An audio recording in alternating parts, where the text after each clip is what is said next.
los últimos 15 años ha trabajado en desarrollo web. Actualmente es jefe técnico de un equipo de más de 20 personas para un grupo de aerolíneas, las más grandes de Europa, en Globant.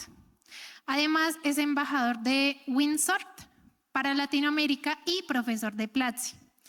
Participa activamente en charlas y eventos de comunidad en toda la región, compartiendo su experiencia en desarrollo front-end, arquitectura y herramientas modernas como Next.js, TypeScript, Tailwind, CSS, Docker y Storybook. Démosle una bienvenida a Erasmo. Gracias.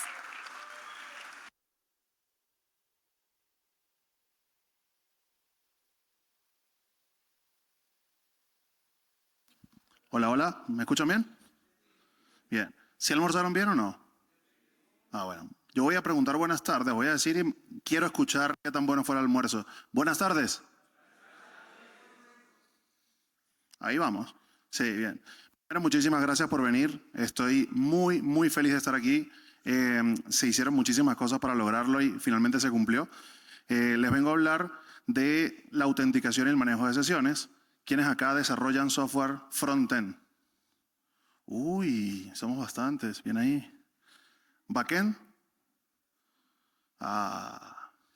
Gracias por venir igual.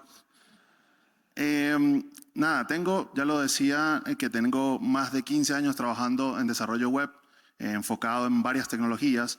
Ha mutado bastante el mundo de la tecnología en estos últimos 15 años. Pero yo hoy les voy a hablar de un dolor o pesadilla reciente. Dirigí un equipo de más de 20 personas, el que se mencionaba, hasta hace un par de semanas, que se encargaba del login y el manejo de sesión de una de las aerolíneas más importantes de Europa. Pero antes de eso, vamos a ir avanzando. ¿Qué más vamos a hablar en la charla? Primero, ¿quién es este man y por qué viene a hablar aquí de login? ¿Qué onda?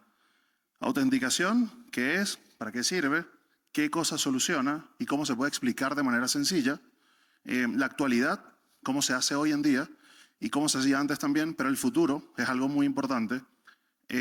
¿Cómo se ve el login y el manejo de sesiones de cara al futuro con esto de la IA, los MCPs, los agentes, etcétera, etcétera? Un resumen de mi perfil. Desde 2006, escribí mis primeras líneas de código con ActionScript. No sé si alguien aquí conoce ActionScript. Sí. Uy, nos duele la espalda antes de dormir, ¿verdad? Sí. Para los que no saben, ActionScript era el lenguaje con el cual se programaba en Macromedia Flash. Macromedia, no Adobe. Después lo compró Adobe. Y esto trajo como consecuencia que de ahí en adelante fue como que el bichito que picó del código. Con un simple botón se podía animar una película completa, que era como se llamaba en ese momento. Pero acá hago un salto en la historia de 2006 a 2017, que fue que llegué a Chile. He trabajado en empresas de tecnología, pero llegué a trabajar con algunas marcas que están ahí. Y voy a hacer esas pausas para tomar agua, sorry. Estamos a punto. El 13 de octubre cumplo 4 años en Globant y he trabajado con clientes de la talla de Disney Parks, de United Airlines y de otro que, por haber firmado un NDA, no puedo decir. En el 2022 empecé a dar charlas, pero dentro de Globant, de alguna tecnología en especial, de algún framework nuevo o de alguna IA. Me disculpan con la pausita para el agua. Vengo del nivel del mar y la altura me pega, así que, sorry.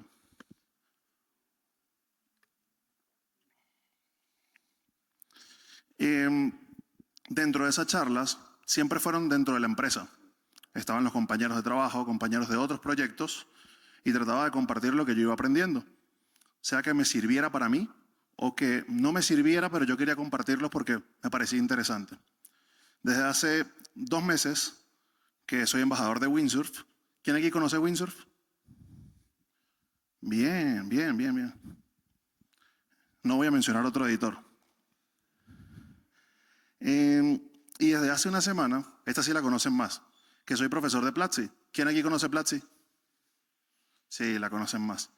Les hago un spoiler, tenemos regalitos de los dos al final de la charla. Tanto de Windsurf como de Platzi. Pensé que no llamaba tanto la atención. Pensé que no se iban a emocionar tanto. Pero bien, bien. Y hay bastantes. Pero eso no es todo.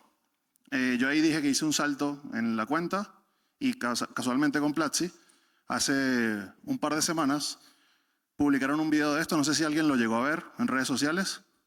Sí. Ay, gracias. Ahí se cuenta un poquito más de la historia y hay unos spoilers, así que vayan y lo ven, los que no lo han visto. Vamos a hablar de este tema. Es un tema muy delicado. ¿Quiénes acá han hecho o han implementado el login o manejo de sesiones? En el frontend. Varias manos bajaron. Porque antes se hacía en el backend, era muy normal, quizá era un estándar de hacerlo desde el backend. Pero antes de eso, hay que decir de por qué yo quiero hablar de este tema. Ya les mencionaba que he trabajado con algunas empresas, pero dirigí este equipo de Customer Engagement y manejar datos de usuario es súper delicado y más cuando en estos datos de usuario hay pasaportes, hay direcciones, números de teléfono, etcétera, etcétera. Cuando iniciamos el equipo había 9 desarrolladores. Cuando yo dejé el equipo eran 24. Creció un poquito, igual mi nivel de estrés. Pero eso es otra cosa.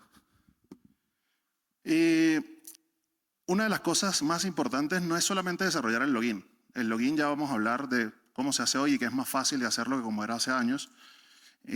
Sino que dentro del proyecto está estructurado con microfrontend. Esa palabrita que está ahí al final. ¿Quién aquí sabe qué es microfrontend? Bien, ¿qué dice la otra lámina? Los que no levantaron la mano quedaron así más o menos, ¿verdad? Bien. Pero frontend sí sabían qué era, eso sí lo tenemos claro, que es la parte visual de las aplicaciones. Bien, frontend vendría siendo lo que está del lado izquierdo y es un proyecto normal que tiene backend y frontend. Listo. Hay un repositorio para frontend, un repositorio para backend, en el mejor de los casos. Y microfrontend es todo lo contrario. Cada parte de la aplicación es un proyecto aparte, es un repositorio. Eso trae ventajas. Se despliega individualmente. Los errores son individuales también. Y para el equipo del login o los que tengan que integrar librerías cross, no tienen que hacer sync con un equipo, sino con todos. Y yo estaba al frente de uno de esos equipos.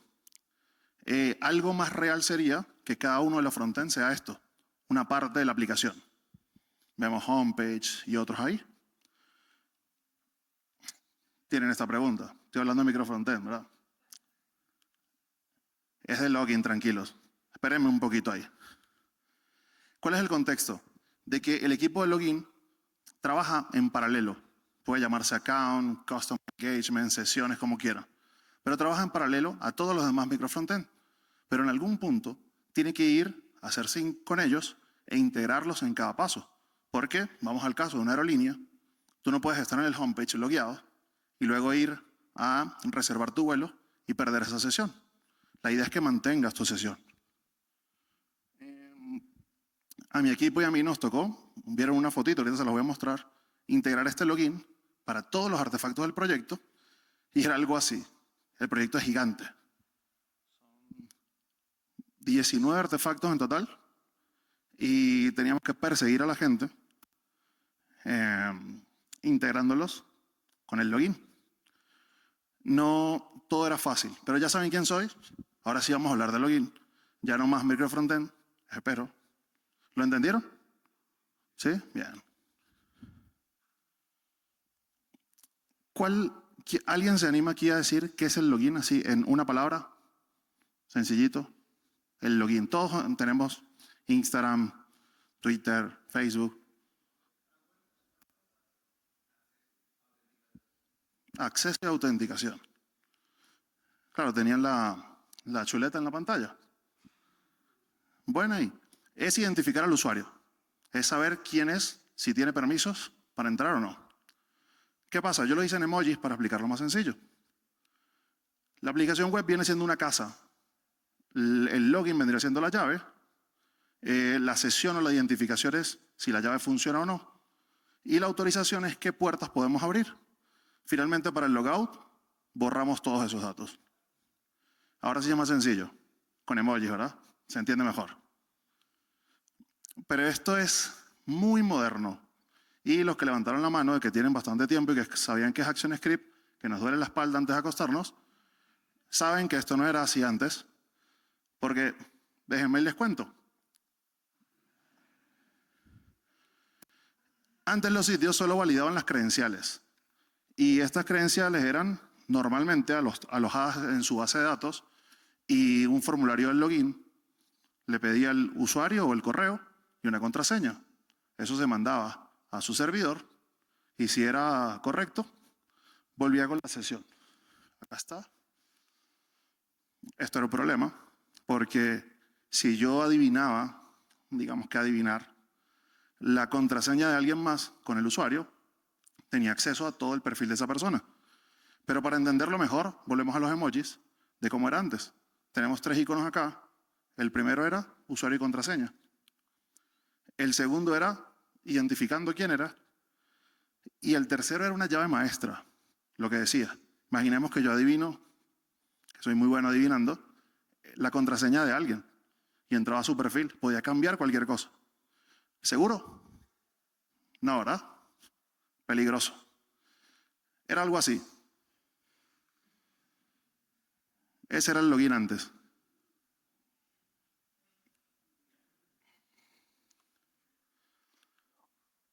Pero antes el sistema, esta es la diferencia, como, ¿qué preguntas hace?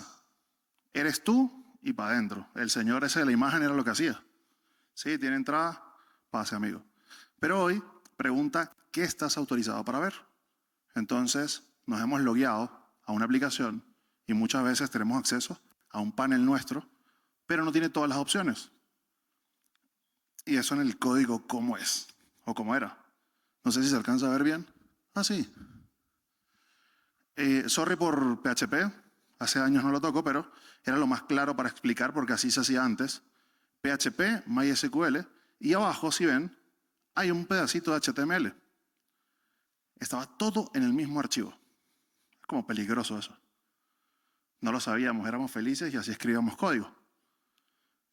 ¿Qué problemas teníamos acá? Lo que les vengo mencionando. El formulario HTML estaba dentro del mismo archivo, los enviaban con un post, pero al mismo archivo, o sea, se refrescaba la página, la contraseña la guardaba y no había validaciones de ninguna manera para poder validar qué tipo de usuario era y tipo de administrador o algún rol distinto. ¿Qué pasaba con esto? Cuando se registran, directamente se iban los datos a la base de datos de ese proyecto. Entonces, a la hora de una filtración de un error en la base de datos, se perdía toda la información. Esto era el login con PHP en esa época, bastante parecido. Si ven también abajo tiene el HTML, tiene una validación y busca el usuario en la base de datos, conexión a base de datos en el mismo archivo, validación en el mismo archivo, formulario en el mismo archivo. Le estamos entregando la llave a cualquiera.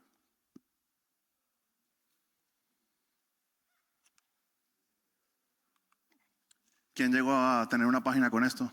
¿O a ver una página con esto? Usted tiene que tener más o menos la misma edad que yo. Porque todo lo que pregunto levanta la mano. Bien ahí. Bien, bien, bien. Era súper inseguro, ¿no? Tener esto. Sí. Era más fácil darle las llaves de la casa a esa persona. Ya. Bien, ¿qué problemas teníamos acá? Si las credenciales coincidían, se creaba la variable. O sea, si el usuario y la contraseña hacía match con lo de la base de datos, se generaba esta variable de sesión. Y esa sesión vivía en el mismo servidor, en la base de datos. No había tokens, no había autenticación, no había APIs y todos tenían acceso a todo. Esta era la página privada de esa época. Teníamos el H1, o sea, todo lo que mostraría en caso de tener acceso a la persona. Y arriba era la validación. Si el usuario existe, para adentro. Y no había más nada. Y acá lo mismo. Se protegía manualmente el sesión. ¿Qué pasa? Si había una página con roles de administrador, roles de editor o roles de autor, como WordPress. ¿Quién no conoce WordPress aquí? Bien. Pago las arepas muchos años, WordPress. Me acuerdo y le tengo cariño. WordPress sí separó los tipos de usuarios, los roles, y estos roles lo que sirven es para separar a qué parte de la aplicación tiene permiso cada persona. Y eso es como una separación. Sigue siendo PHP, pero más ordenado. De nuevo, esto que vimos era este amigo. A Bellota no le gustó que siguiéramos hablando del antes, que Bellota también es medio viejita. ¿Quién conoce Bellota? Uy, todos los de este lado. Están segregados, los más jóvenes para allá. Bien. Hoy, esto es un estándar. ¿Quién ha escuchado esta palabra? OAuth. Ya sé que todo lo que pregunte va a levantar la mano. Si quieres, tranquilo, rela. OAuth es el estándar que vino para facilitar, no quiero decir estandarizar, pero básicamente esa es la palabra, para facilitar el trabajo del manejo de sesiones. Y es porque supongo que habrán visto en alguna parte, cuando se van a loguear en algo, este tipo de loguitos o de botoncitos. Esto lo que hace es que esa página donde se están logueando no maneja su base de datos la información de ustedes, sino que la manejan estos mismos servicios.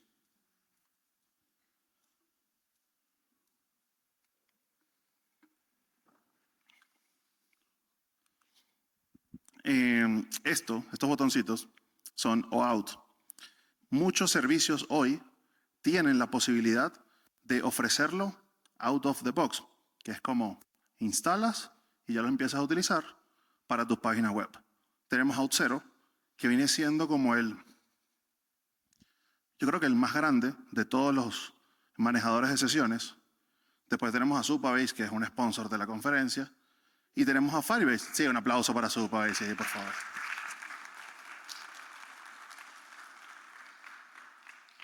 El problema fue que le puse al lado de un logo de la competencia y no sé cómo se vayan a comportar en el slide. No se la llevan bien con Firebase. Y abajo hay un regalito que conseguí que se llama BetterOut. Es una librería, pero que para aplicaciones frontend es muy, muy sencillo de implementar. Por ejemplo, Supabase, ustedes vieron los loguitos, los botones. Supabase permite loguearse con todos estos servicios. Hasta Spotify. O sea, yo me puedo loguear con Spotify. El tema es que tampoco tengo cuenta en Spotify, sino que la tengo en Facebook y me logueo en Spotify y acá me logueo igual. Eso nos ahorra como usuarios que nos estemos logueando, creando cuentas en múltiples servicios, sino que nos creamos una y para adelante. Estos servicios, o sea, Supabase, Auth0 y el otro, no lo menciono, ¿no? Bien. Proveen SDKs. ¿Quién sabe qué es un SDK aquí? Tranquilo, amigo. Los SDKs son piecitas de código para implementar de manera sencilla alguna funcionalidad que ellos proveen en nuestras aplicaciones o aplicaciones de nuestros clientes. Y esto lo que hacen es que lo implementas y tienes acceso a sus servicios, dependiendo del tier que compres o de que tengas registrado. Con esto, adiós problemas. Nos quitamos la inseguridad de la base de datos propia, tener que pagar o escalar nuestros servidores y, antes de llegar a eso, nos ayuda muchísimo a la hora de, ya dije la seguridad, pero a la hora de mantenimiento, porque nosotros podemos cambiar de stack tecnológico. Vamos a suponer que venimos de la época del amigo y yo trabajando con PHP y queremos migrar a algo súper cool, que puede ser Next.js. No voy a decir Flutter porque por aquí se puede molestar. Next.js para el frontend, etcétera, etcétera. Y que nosotros no tengamos que hacer un desarrollo completamente nuevo para tener los mismos usuarios, los mismos accesos, sino que solamente cambiando el SDK ya está disponible para la nueva aplicación. Ahora sí, para el futuro, ¿qué queda de esto? Ya hablamos del pasado, hablamos del presente, y para el futuro, mi amigo David, se me perdió, ahí, habló de los MSPs ayer. ¿Quién estuvo en la charla de David ayer? Ahí sí no levanta la mano. ¿Por qué no vino ayer? Una charla muy buena. La IA, los agentes y todo el ecosistema de inteligencia artificial ahora trajo esto de los MSPs y nos ahorra el tiempo de tener que ir a loguearnos en GitHub, en Supabase, en el otro, sino que nos trae con el MSP el acceso y nos evita tener que ir cada tanto a loguearnos. Las mismas empresas que ya mencionamos tienen esto cubierto porque ellos mismos publican en sus páginas web todos los MSPs, cuando actualizan, qué tipo de servicios le van autorizando al MSP para que cada vez que uno se loguea o lo utiliza o lo implementa, tenga cada vez más servicios ahí. ¿Lo dije bien, no, David? Sí, bien. Tengo regalitos. ¿Quién quiere regalitos? No. No traje de flash, amigo. Tengo regalitos. Sí se alcanza. ¡Ay, el logo de Platzi se ve muy verde! Bueno, de Platzi y de Windsurf, a quien les estoy agradecido por el apoyo para venir acá. Pero antes de los regalitos, Betty les dice que esperen un momentico, por favor. Esta charla fue sobre login, manejo de sesiones, mencioné un poquito de microfrontend, mencioné MSPs que me robé unas líneas aquí de David, y pudo haber sido de cualquier otra cosa. Manejo muchísimas cosas desde hace 15 años, pero este mensaje no es para tecnología específicamente, sino para que todo lo que vayan aprendiendo, sea que les sirva o que no les sirva, traten de compartirlo. Créense un blog, un video, un posteo en Instagram, donde quieran, o participen en este tipo de eventos que sirven para hacer comunidad.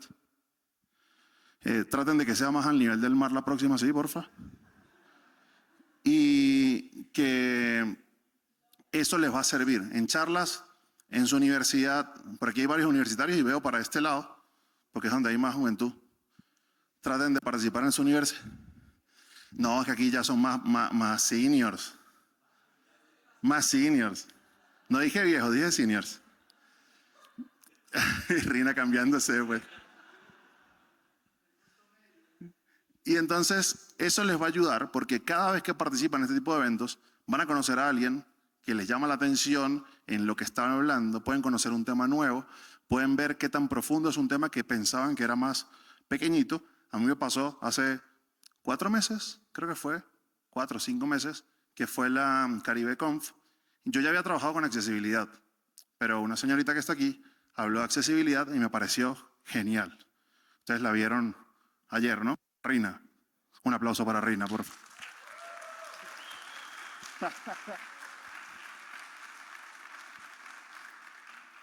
En esa misma conferencia, el segundo día, conocí a Gustavo Martínez, que es un desarrollador de videojuegos que vive en Barranquilla. La rompe. Esperen su videojuego Alumbra. Búsquenlo en Google, hay unos trailers. Es una joya y estuvo recientemente en Alemania, creo que fue, presentando el videojuego. Es una locura. Esto fue mi charla, espero que les haya gustado. Este es mi usuario de Instagram, compartir. Ojalá no tengan videos de las pausas que hice, pero lo demás le voy a dar like y lo voy a compartir. Ahora sí, los regalitos, ¿sí?